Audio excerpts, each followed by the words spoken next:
This is The Brain Lab, a podcast about brain health, cognitive performance, and skills like speed reading that strengthen how we process information.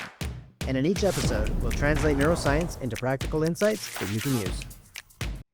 To our viewers out there that don't know Infinite Mind, we've been around 25 years focused on reading, helping people become great readers, faster readers with higher comprehension. So today, my COO, Bryan Green's here with me, and we're going to talk about books and how they've impacted our lives. So I'm going to start with you, Bryan. Let's have you share 2 or 3 books that you've read that have had an impact in your life. I've been reading a couple books lately I'd love to talk about. One of them is, I got it right here, Endurance. Endurance is actually a historical account. It tells the story of Ernest Shackleton and his expedition to the South Pole. And as it turns out, it was really ill-fated. Everything that could go wrong went wrong. And they end up stranded on an iceberg in the middle of the South Pole. And it's the story of how Shackleton keeps his crew together. He keeps them alive miraculously. And the name of the ship that gets crushed by the ice is the Endurance. But it also tells the story of their endurance as they escaped out of the South Pole, or out of the Antarctica, I should say, which was amazing.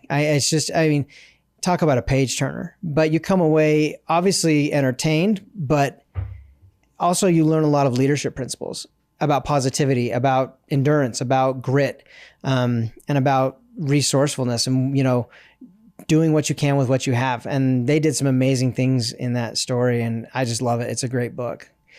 Yeah, I especially loved that book. I read that probably 20 years ago, and it had an impact on me as a leader. Is how do you keep your group all cohesive, moving in the same direction? And he was a master at that. And so since they've written books about leadership based on Shackleton's method, right? Yeah. But as I recall, I think they were stranded for 2 years before they were rescued. Yeah, and they go through amazing things. And it's just the kind of thing you can't even fathom. Yeah. And so it's really inspirational to read about and actually see someone who survived it the way they did. And then, as I recall, Shackleton and a group of 4 or 5 others got in a rowboat and ended up traveling like 2,000 miles to the closest island. They did. And finding where it was a whaler's port or some kind of a port, and they ended up there. Yep. So I still remember that much of it, and it's been 20 years ago. That's a good memory. Yeah, they did. And the way they get out of the situation, they have to survive storms, they have to survive ice flows. And it seems like it never ends until suddenly there's this resolution. And he has to, before he even leaves, he says to his crew, I will be back. I'm going to go get us help and I will come back. And it took so long that I imagined that they must have lost hope, but they stayed together and they kept each other alive. So team unity, cooperation and working together and leadership and just all these great principles are all wrapped up into that book. That's great. Good recommendation, especially to young people that want a good book to read. Yeah, that will help them learn to love to read. You get one that's a page turner, and that one really is a page turner from day one. Yeah, page one. It's funny because this book in particular is interesting to me or special to me because every summer with my kids, especially my older kids, I do a summer reading program. And I incentivize them to read books, but I want them to read books that are going to be meaningful to them and that will teach them something or help them do something that they want to do in their lives. My daughter, she's in 8th grade now. She just entered 8th grade. She read Endurance this last summer, and it took her all summer long, and it was hard. And she kept talking to me about, these words are hard, and this is a difficult story. But in the end, she writes a little book report, and that's how they turn in their work. And it was amazing, the things that she picked out. And so the summer reading program and giving them something that was a challenge was really awesome. That's good. I think just getting kids to read. So if you can get them a good book and get them in to learn to love to read. My daughter read Harry Potter in one night, the first book that came out. Wow. Because she reads really fast, above 1,000 words a minute. So after dinner, she went up, and at 11 at night, I went up, and she was still reading it, and she finished it that night before she went to bed. And I think it was like 700 pages, the first Harry Potter book. And she read it that quickly. So she loves to read. Yeah. During COVID, she's a nursing mom, and her baby's a slow nurser, and take her 25, 30 minutes per nursing. Mm-hmm. She'd get through a book or two a day. And she read 420 books in 1 year during COVID. Oh, wow. So, I mean, she loves to read, and you've never met a smarter person. She can talk about anything. Right. She can fix anything because she reads everything. Right. So reading can be very powerful. What other books have you liked? You know, another one that I read recently was 10X is easier than 2X. And I really enjoyed this book. Dan Sullivan. I work with Infinite Mind. It's not my own company, so it's a little different. This is written mostly for solopreneurs, kind of one man, one woman shows. But what I loved about this book is that it changes your mindset. It challenges you to go beyond your comfort zone. Mm-hmm. He talks about how, when you're looking to make changes in your income, this is a good example. And he says, let's say you make $100,000 a year. If you double your income, yes, it might be meaningful, but you will one day max that out as well. And you will still be the one doing all of the work. If you want to scale, if you want to grow, if you want to expand yourself and your business, you need to go 10x. So if you're at 100,000, say I'm going to 1 million, because it will cause you to think in terms of that expansion. So you'll think of your organization and your systems and your tools all in ways that push you and your business further. And even if you don't arrive at 10x, say you only got halfway and you got to 5x, how much better is that? And how much different is your life than if you'd have only shot for 2x, right? So anyway, I love that book. It really changed the way I think about things and about systems and my own potential. That's great. Yeah. That's one I haven't read. I need to read it. You should try it. It's a good one. Sounds like perfect book. It's a pretty quick read, but it's great. Yeah. Yeah. I think too, you can take concepts today and put them into AI and say, how can I use it to 10x my business? And what ideas can you give me? And it's all in the prompts, how you ask it more and more questions, and it'll get into a lot of detail. I find I use AI every day. Yeah. And I read a book recently on AI, the power of AI. And it really kind of changed my world. And you've noticed it at the company, how we talk about AI at every meeting now. How are we using it to propel us forward so we don't be left behind? So again, reading's key. If you want to stay ahead of your competition, read. Okay, what's the third book you've got? My third one, this one's pretty popular. A lot of people have read it, but it's called Atomic Habits. I really like this book, James Clear. And it's basically how creating habits that help you structure your day can make massive changes in small degrees. So atomic can be considered like an atomic bomb or the atom, right? And that's kind of a cool concept, because if you every day improve by degrees and your habits help you improve in those ways, yes, on the surface or in the moment, it might seem small, but you give that trajectory time to grow and you look back in a year, life is different. Everything's different. You've accomplished something you've never done before. You've done things you didn't think you could do. You've looked at the world in a new way. And the other thing I like about it is I'm a bit skeptical when it comes to goal setting, because I think sometimes goals are buzzwords. You get in January, you're like, I've got all my New Year's resolutions, I'm setting all these goals, but then you don't ever fulfill those goals. Why? Because you haven't created systems in your life to help you actually accomplish those things. That's what this book is about, is creating the systems that create the behavior in you that will lead to the outcome you want. Not just setting some arbitrary goal and then wondering why in a year you didn't do it. It's powerful to think about your life that way, and you break it down into these systems and suddenly you can apply it to anything. Personal improvement, health, fitness, finance, relationships, all of those things can be broken down into healthy habits that are small changes that lead to big results. Yeah, I loved that book. Yeah. It made me realize, because it talks about it, what's the difference between a world-class athlete and an average athlete?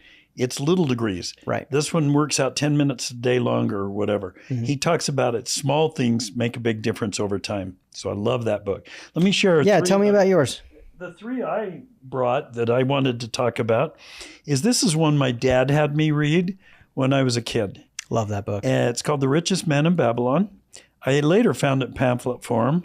So I got it for all my kids and to read to their kids. And I used to go through this once a year with my kids and talk to them about the richest man in Babylon. How did he become the richest man? And he shares it with his servant so that he can become successful as well. And this is written by George Clausen, probably 80 years ago. Let's see if it says here. I haven't even looked at when. Let's see. Circa 1563 is when it was first written. Right. Okay. Old book, principles don't change. True principles. Okay, and that's what you're going to find. It's got true principles. The other one I started reading when I was young. I think I was in high school. My dad had me read this. And like I said, I'd never read a full book. This one I read in pieces over time. And it really changed things for me in college because it talks about, it's all relationship-based success in life. And after reading this, I had enough confidence to run for student body president of my university and end up winning. And I used the principles in here to build strong team and have people surround me and support me. And it's all in the way you learn how to treat people. The third book, this one's one every parent should read, and because the principles in it are really true. No one's heard of this book almost. And yet they've all heard of Think and Grow Rich by Napoleon Hill. But this one, Outwitting the Devil, was written by Napoleon Hill in the early 1930s, right after the Depression. He had had a successful newspaper company and a successful magazine company. He sold them and decided he was going to be the first motivational speaker around the country to help people get into better places. And this is after he had written Think and Grow Rich, right? And the Depression hit. He wasn't getting any speaking gigs. He didn't know how he was going to feed his family. He had young kids. He was really depressed. And so he lived in the Washington, D.C. area. So one night he went to the Lincoln Memorial and sat on the steps trying to get inspiration because he was suicidal. And he goes, how can the greatest motivational person of all time, he was known as that, how can he be depressed and suicidal? How could I be in this place? And so he said, I feel the dark influence of Satan. And so he said to the devil, I want you to get out of my life. And the devil starts talking to him. And I don't know if it's in his mind or if he heard a voice, but it goes through the conversations he had with the devil throughout the night. And he wrote everything down. And he asked the devil, what's your purpose? Why do you want me? He said, because you're the great influencer. If I can get you, I can get more people to follow me and leave my opposition. And so when you read that, it's a great thing to teach the kids the dangers of all those things. He gets into gambling. He gets into all of the vices that pull us away from having the Spirit of God with us and the chance of success in life and in business and as a father. I highly recommend it to everybody. So the key is, books can be transformational. They can change your life. And I'm going to share one more, and this is kind of a fun story. I had sold my company back in 1996 and did very well. So I bought this beautiful home on a lot of acreage. And I had a barn and all these animals and everything you could want in life I had. I had a cabin, ski cabin, and a houseboat, and all these things. And one day we're at Lake Powell on a houseboat, and my kids are out water skiing, and I noticed this little book sitting on the ottoman called The Joy of Less. Okay? I'm there cleaning the houseboat while they're water skiing. This is kind of how it went. You know, they're all in the swimming pool. I'm trimming hedges and cleaning the back patio, whatever. My whole life was that way, is always working because I'd see so much that needed to be done that I felt guilty ever just having fun, sitting down. I don't know if any of you feel that way, but I did. So I'm always working, and I kind of grew up in a family that if you sat down and just wasted time, you were a loafer. And because we grew up on a ranch where everybody worked. So anyway, worked hard, but I picked up this book and it was transformational. It changed my life in probably the 40 minutes it took me to read the whole book. And it talked about you don't own things, they own you. Everything you buy, you have to store, you have to take care of if they're expensive, things like snowmobiles or some kind of watercraft, whether it's a boat or a wave runner. You got to take care of it, store it, service it, pay taxes on it. And then all the stuff you buy out of impulse, you're storing somewhere in your house. You never use 90% of it. So if you go through your closet really and look at what you wore in the last year, it's probably 10% of what's in your closet. And you tend to wear those same things you like over and over. Most of it never gets used. You try to find something in the garage, can't find it. Nowadays, people get storage sheds till they're full. They never get anything out of them because they can't find it. It's buried in there somewhere. So they're just paying hundreds of dollars a month to store stuff. So anyway, I read this book and it said owning things robs you of joy because it takes you away from the important things, which is relationship, spending time with people, serving others, because you're taking care of stuff. Wow. It had such an impact on me that on the way home, I downloaded the book and had my wife listen to it. I said, it's time to get rid of everything. It owns me. I want to have a life. I want to spend my time serving, doing things for others. We ended up selling them all, moved into a smaller house, more manageable. Now, you know what, hindsight, so much happier. And we got somebody to come in and organize us when we moved. And as we moved, they went to our new house and said, okay, here's how much room you have. You go and choose the 5 sport coats you like best, the 5 suits you like best, the 20 long sleeve shirts you like best, and the 20 short sleeve shirts you like best. And they took them all and organized in my closet by color. It looked really great in the new home. They took everything in my garage and organized it into bins, clear bins with labels. And I had all this stuff I'd saved because I grew up with parents who were from the Depression. They saved everything. Right. Because we might need it someday. And when you have a ranch, you save everything because you don't have, an Ace Hardware close by or Home Depot to run by something. Hammers, saws, the whole thing. So you save everything because you may need to use something to repair. So that's the mentality I grew up with. So I had all this stuff in my garage. My boys said, Dad, you're not taking any of that. You can take your basic tools, choose the tools you really use. The rest of it, you're going to sell at a yard sale or give away to Goodwill. Because there's an Ace Hardware less than 5 minutes from your new house. You let them store everything for you. When you need it, you go buy it, because seldom will you need any of this. But if you do go buy it and they keep it organized for you, I'll tell you what, it was a life changer for me, the joy of less. I have time to do things like this, help promote reading. I sit on 8 boards. I do a lot for the community, and I spend a lot of time with my kids and grandkids that I didn't before. So books are powerful. They can change your life. Find out from your friends their favorite books. Whenever you go to lunch, ask your friends, what's your favorite book to read or listen to? Do it.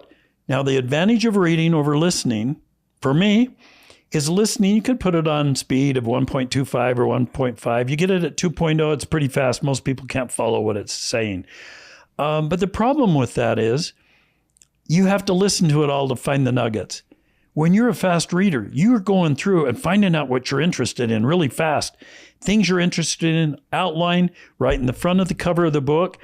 Page 32, a great personal thing on, and I put a P if it's personal. Here's something I want to do in my life. If it's business related, I put a B. So I can look in the front of most books I've read and it will have my key takeaways from that book. And so I recommend that. Reading for me is much more powerful because I can underline when I read it and see it, because I'm seeing it and processing it. It stays in my mind. I remember far more than when I just listen. And then I have it to go back to anytime I want, and I have it underlined and summarize the important things. So for me, I like reading, but I listen to books whenever I'm in my car. So that's kind of my MO in my life. And so I share with you, talk to your friends, get their favorite books, listen to them, read them, and use the key points to change your life and make it better. You have recently been reading a book that you really enjoyed, and you were telling me about it, about dyslexia. I'd like to dig into that book a little bit today, if you don't mind. And so, for you out there, if dyslexia affects you or anyone in your family, this episode's for you. Jeff's going to unlock a lot of what he read and some thoughts about how dyslexia affects reading and what we can do about it. Well, I came across this book because I had a number of Infinite Mind users reach out to me who were dyslexic, and they got on our program and it fixed it to a big degree to make them very functional and do well in school. And I'll tell you a little later in this episode about a specific example of where it changed a kid's life. Okay. But this book is called The Gift of Dyslexia. Notice the F is backwards on here because dyslexics see things differently than we do. It's written by Ronald Davis. But the reason it's called The Gift of Dyslexia is because dyslexics have talents that the rest of us don't have. So if you or a family member has dyslexia, I think it's a book you should read. It'll change your whole perception of dyslexia and how to deal with it with your kids. When I read this book, and it says, here are some of the famous dyslexics of the world. And it goes through, and the ones that jumped out at me, there's a whole list. And I pulled up the top 100 dyslexics in the world on AI. And it came up with names like Steve Jobs. I mean, really current names of people we know. Right. But in this book, here's the ones that surprised me. Alexander Graham Bell, Winston Churchill, Leonardo da Vinci, Walt Disney, Henry Ford. I mean, the names go on and on. Whoopi Goldberg, Jay Leno, and Woodrow Wilson. I mean, those are just a few. When I pulled them up on AI, there's a huge list.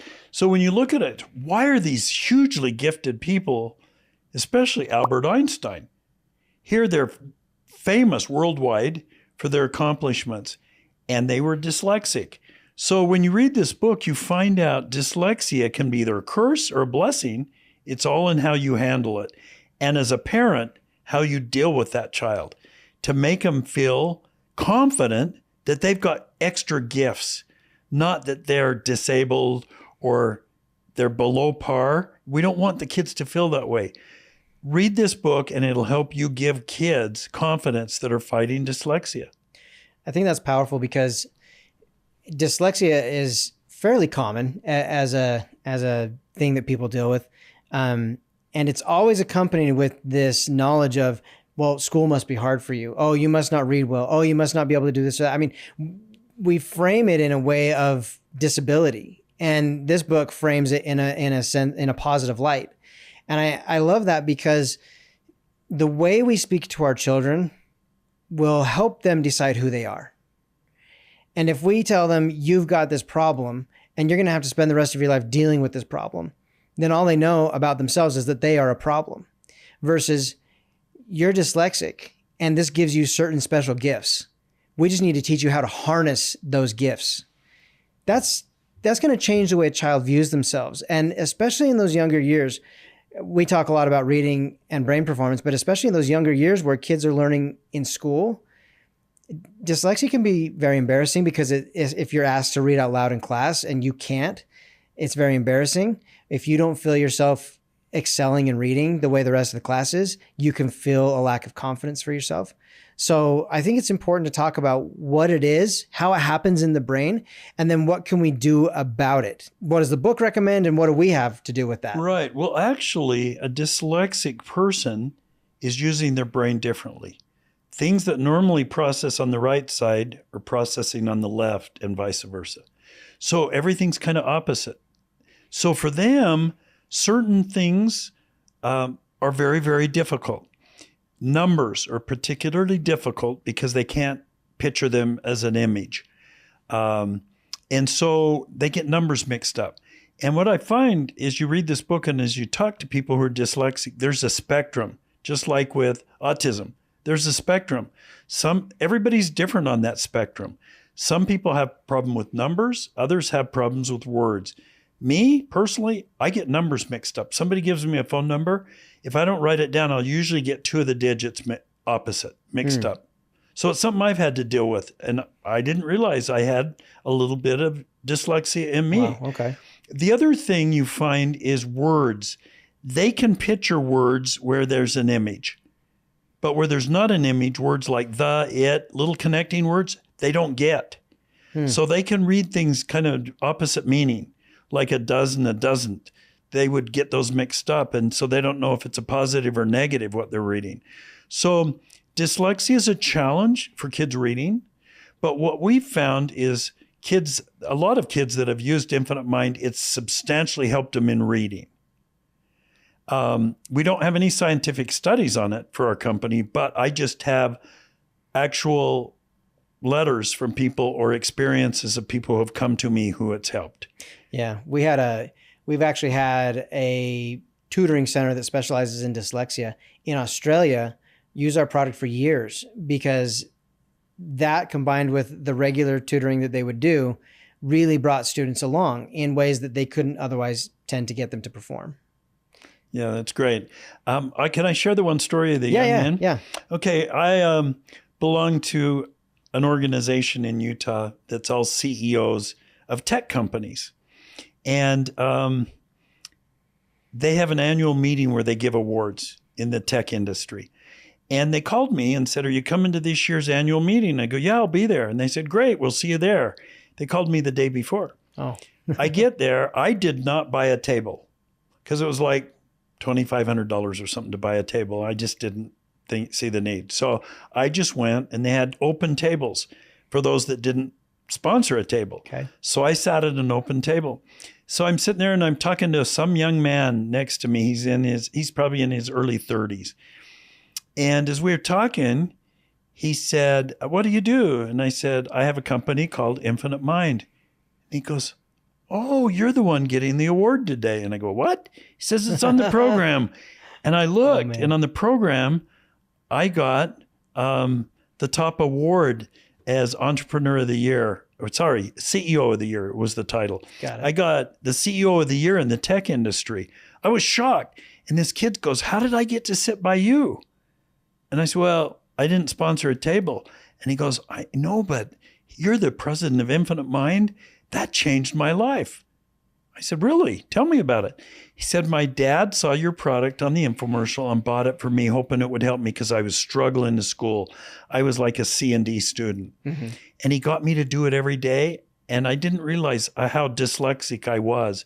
But I had been diagnosed with dyslexia, but a severe form of it. And he said, I did your program for 2 years while I was in high school and became a straight A student.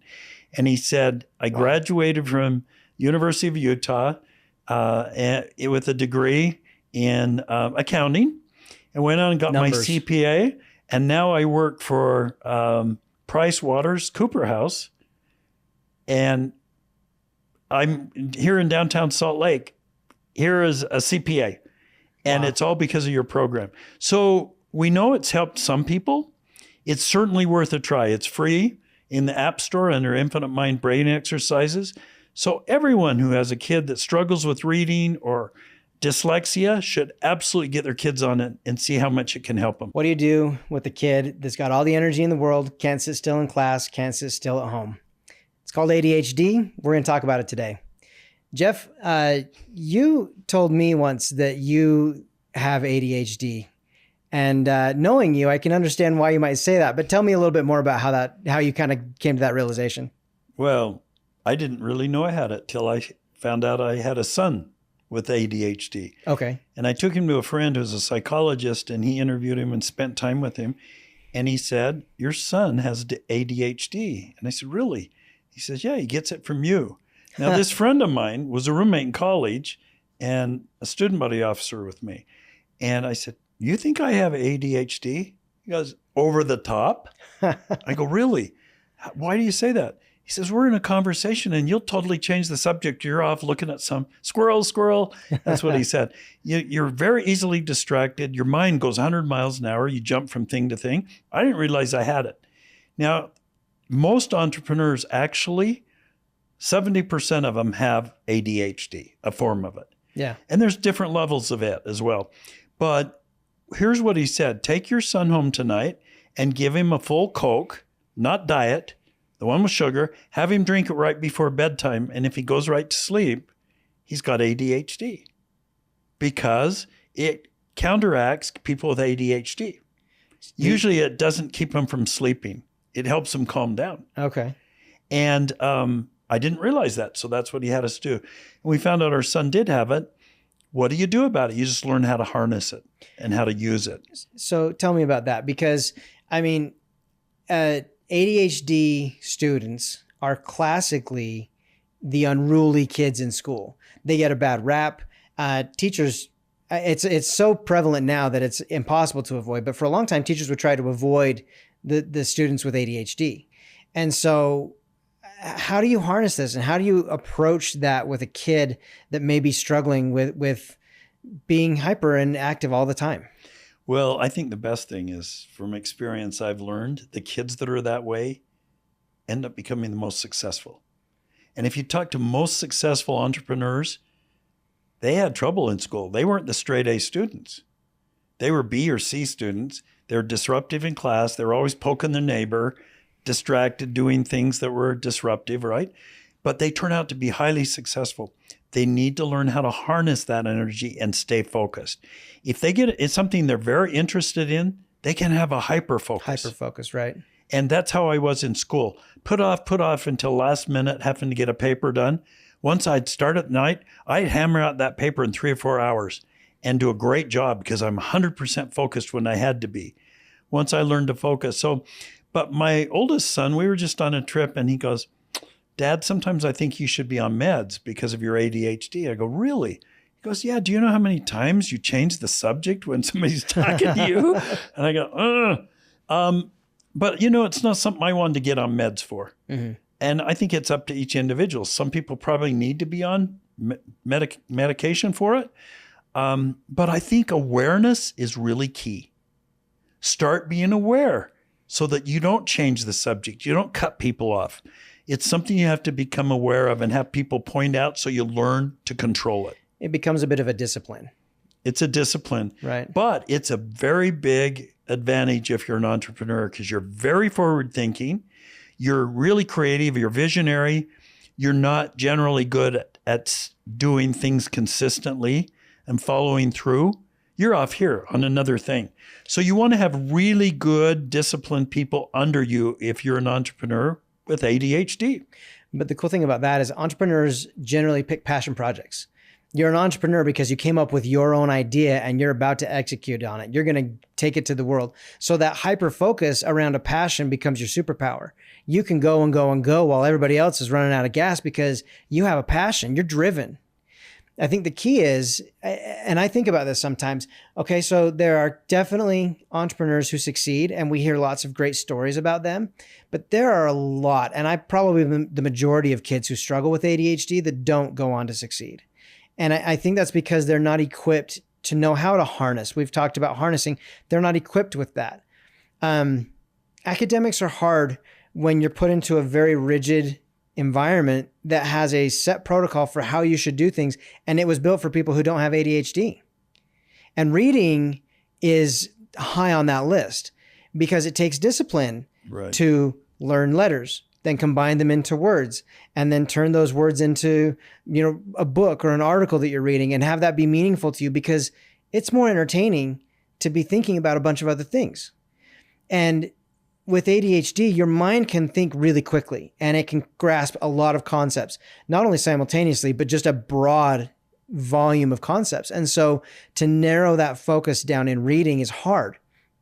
So what is it that Infinite Mind does that makes students with ADHD or people with ADHD more successful in the classroom or more successful even in work or anything, or even just be more willing to read? What is it about Infinite Mind that does that? Well, Infinite Mind's a tool that can teach you to do things much faster because your brain is at hyperspeed. So if you're a regular reader or slow reader, it's boring. You get to the bottom page, you don't know one word you just read. You say every word, but your mind's gone 20 places, right? So once you learn to read fast, it changes, for an ADHD person, it changes the way they learn. They learn to read fast enough they're reading concepts, not words. Right.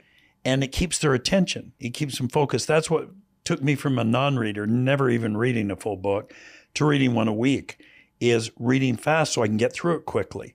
Right. And I stay very focused and I can remember what I read because it's something I'm interested in. What I tell people, if you have ADHD and you've learned to read well, you can go through so many books. But what I tell them is if you get a third the way through a book and you are not totally engaged, chuck the book. If that author hasn't gotten you totally engaged, it's not your book. It's not your subject. It's not your area of interest. Get rid of the book. Even if you paid $20 for it, give it to Goodwill. And get in something you're interested in. Because if you'll focus on the things you're interested in and you have ADHD, but you learn to read well, you will be totally engaged and you'll remember the things you read in that book. And you become a power leader. You walk into a room with great ideas, more ideas than anyone else in the room. Right. I say you want to be the most powerful person in a room, know more about that subject than anybody else sitting there. And you end up controlling the room. Right. Now, so for your kids, here's the tips I would give anybody here with ADHD, or if they have a child with it. It's all depends on the labels you give them. If you say, you are really smart, you are talented, we need to get you focused on the things you love, let them know it's a gift, and don't call them, you're a disruptive kid, you're a bad kid. Kids that get those labels often turn out the labels you give them. Tell them they're a bad kid, they think themselves as a bad kid, and they turn out to be a bad kid. Instead of a good kid, they're out doing terrible things at a very high speed. Yeah. Bad things, right? So it's the labels you give them. Get your kid diagnosed early. There's tests they can give them. And they can come and say they've got this form of ADHD, or they've got just ADD. They've got different forms of it, and they'll tell you what it is and how to deal with it. And today with AI, you can go on and say, what are the best ways to handle things if I have a child with ADHD? It's going to give you tons of ideas on how to handle it. If you have a kid that's autistic, they don't think the same. You can discipline them, send them in bed, spank them, and it just makes them angry. You can't deal with them that way. You have to give them choices. Like, well, you can either eat your dinner or you can go to bed without dinner. It's your choice. Which one do you want to do? Instead of yelling at them or spanking them or sending them to bed. So with any kind of what we consider problems in kids today, you can find lots of answers, and it's how you handle it is the most important thing. You can take what you think is the most serious problem, whether it's dyslexia or ADHD, and you can turn it into a positive for that kid and help them become highly successful. It turns problems into superpowers. It does. Like labeling and the way you approach an obstacle, a challenge, a trial can change a problem into a superpower. And we have to give kids that chance. Because getting them labeled as a problem or telling them that they are the problem is gonna stunt their growth. But if you take someone like that is down on themselves, worried about their ability to perform in school, and you put them on Infinite Mind and you have them do it 7 minutes a day, it's not that long. They can harness themselves for that long. It's on a screen. They tend to like that, but it teaches them to read and process information at the speed they're thinking. And suddenly, it's like you say, you unlock the world for them. Because now, instead of reading being the thing that's between them and happiness, reading is the thing that's going to open up their pathway to success. It's well spoken, well said. So the tip I would say as we conclude today is if you have a kid with ADHD, help them learn to read fast so they can harness that energy and make it highly productive and effective for them. And number 2 is careful the labels you put on them. Put good labels. You've got a skill few people have. And most entrepreneurs have a form of ADHD. That means you probably could start a company and be highly successful.